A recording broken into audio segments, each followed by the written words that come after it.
In our first episode regarding the first mass in the Philippines, we've mentioned 3 places where it could possibly happen: Bolinao, Pangasinan, Butuan, and Limasawa Island. In this episode of Historia, we will be discussing 2 more potential locations and timing of where and when the first mass in the Philippines was held, the first landing site of the Magellan-Elcano expedition, and the location based on the descriptions and map on Pigafetta's record. Again, we are presenting all facts as we gather them, and as historians and scholars tell us their account of the event. We leave it up to you to understand, think, and discern which is plausible, which is not, and possible, which is the true account.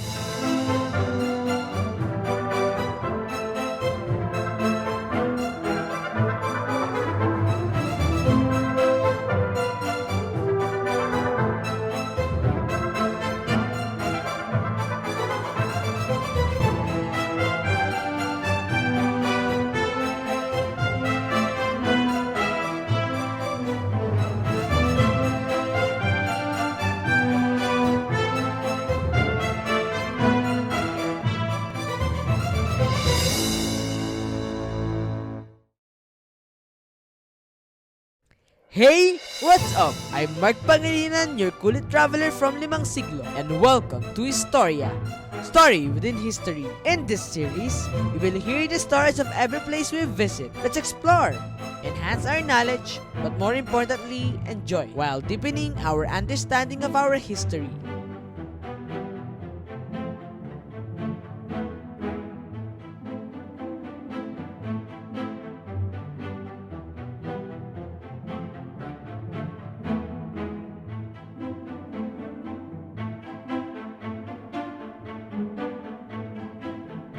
This episode was made true by the generous support of TerraVibe.com.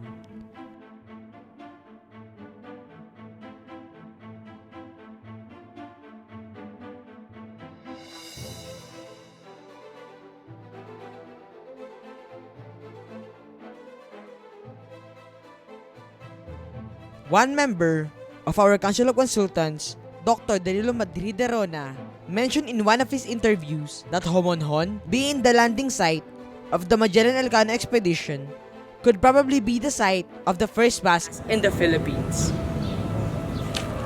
I was born actually in Naga City and Bicol region. Yeah, but I live here in Canacman, next town from the city of Naga. Aside from the documents of Antonio Pigafetta, Dr. Madriderona mentioned in one of his interviews that he was able to go through to the alleged diary of Ferdinand Magellan. The alleged diary of Magellan. Sa tingin niyo po, is it authentic na legit, or should I say legit yung pong diary po ni Magellan? Good point yun, Mark. Actually, there was a recent development on that diary, and the one who wrote the book himself publicly confessed that it's actually a fiction.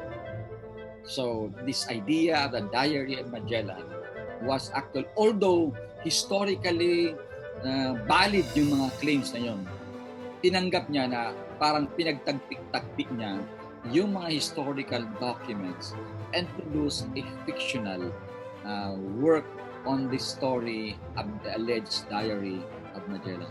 There was really no diary of Magellan. Although, as I said, sabi nga, as early as 1790, there were already rumors that Magellan, that in fact a diary was found in a certain convent in San Isidro, I think, monastery in Madrid by Martin Fernandez de Navarrete. But then, there were doubts already among historians even during this particular period. Mga 1800s, they were in doubt whether it was really a diary. But there was a possibility that Magellan or other members of the expedition could have kept a diary. Take for example, Andres de San Martin, who was the astronomer, so to speak, of the expedition and the cosmographer. And it is said that he was keeping a sort of a diary, but then it must have been captured by the Portuguese when the ship Trinidad made a landfall in the Moluccas. So we don't really know what happened to that. Probably someday we will find in the Torre do Tombo that a diary such as that exists, because when I was doing my research in the archives of Lisbon, in the Torre do Tombo, the archivist there was telling me that there are probably 10 kilometers more of bundles of documents that they have not cataloged. Imagine 10 kilometers.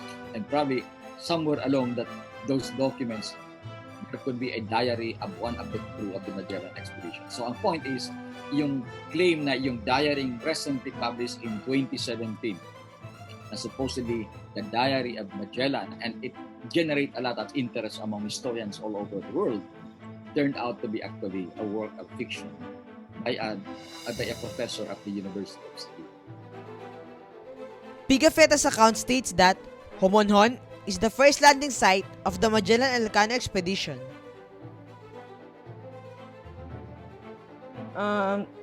Could you please tell us about the claim of Homonhon as the site of the first mass po?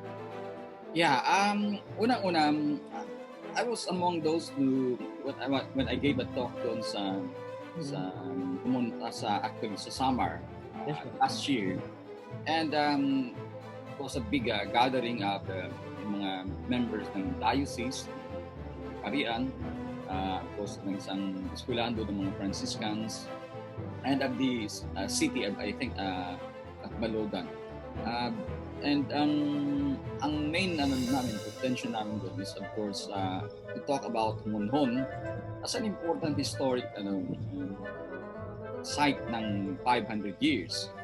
And ang dahilan is because mayroong reference doon si Pigafetta na yung March 17, apparently, they made their first landfall in any part of the Philippines doon sa Humuno, as Pigafetta referred to it, or as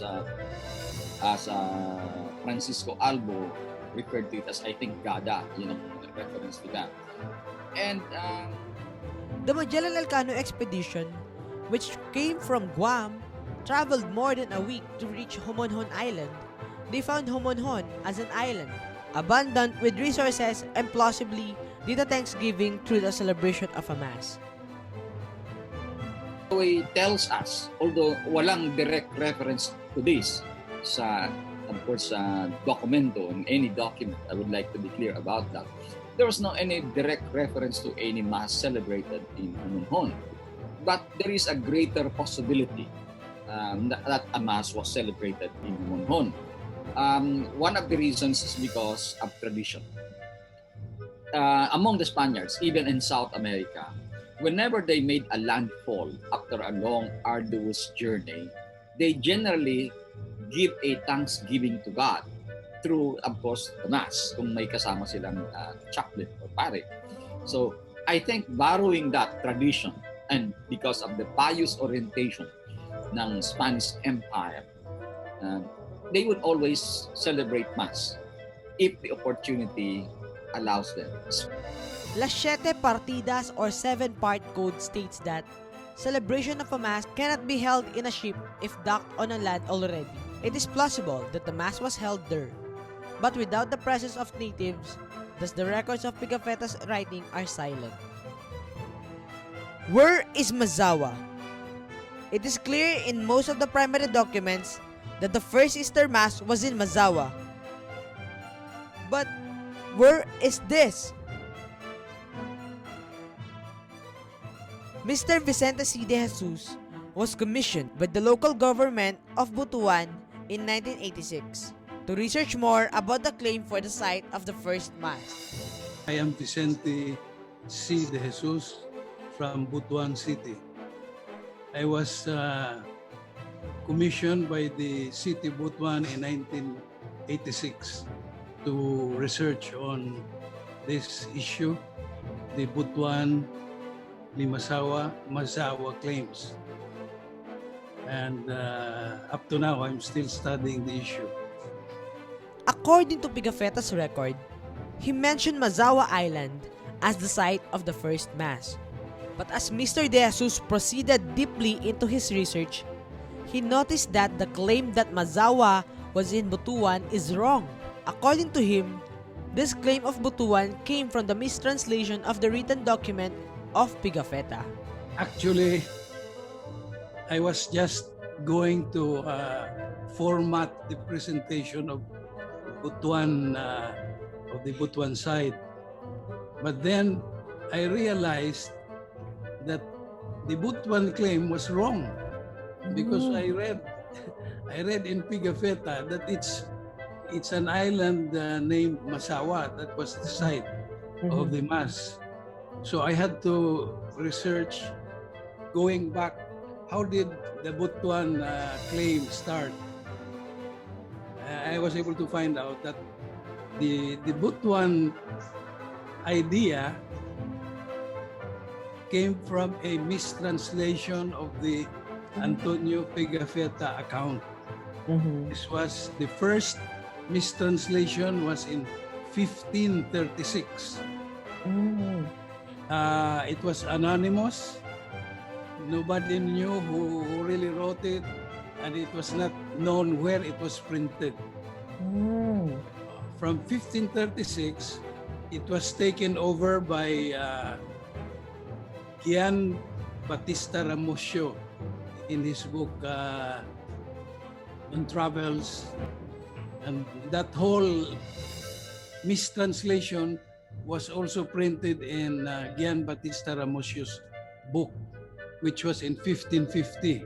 The whole mistranslation, and that was how the Butuan claim started. Mr. Vicente challenged other claims to confirm that based on Pigafetta, the mentioned place Masawa is Masawa Island. This, he said, can be confirmed through the geodetic survey to determine the boundaries of Masawa, how it looks, and what's the shape of the island. Ordaneta said, Masawa is in Mindanao. That is a direct statement of Andres de Ordaneta. It is in Mindanao. It is as big as 3,930 hectares. There are 60 inhabitants in Masawa. There is one chieftain who he calls Incubiendero, and there are 6 houses in that island. And the size of the island is exactly the same as Ines de Mafra's estimate. That is 3,930 hectares. Ordaneta's account has not been touched by any historian, not Mujares, not Dr. Sanchez of the Archivo de General. None of them talk. They have not read the Ordaneta account. So you can see that from his statement that it's in Mindanao, that it cannot be Limasawa of Central Visayas. In the succeeding episodes, we will go through all these 5 locations in depth separately. We will discuss all of these claims in detail and talk to people who have spent countless years researching and providing information to support these claims. We also tried backing up the details of my research that we gathered from public documents and records available online. There is a Japanese saying, Sarumo Kikara Ochiru, which loosely translates to that even monkeys can fall off a tree. That means even scholars and historians can make mistakes. Historians and scholars are there to guide us, but we must use our own understanding and discernment to judge for ourselves. Time flies so fast, but every minute is a story. Thank you for watching this episode. I'm your cool-it traveler, Mark Pangilinan. Our national hero Jose Rizal once said, "He who does not know how to look back at where he came from will never get to his destination." See you again next week, and this is Historia, story within history.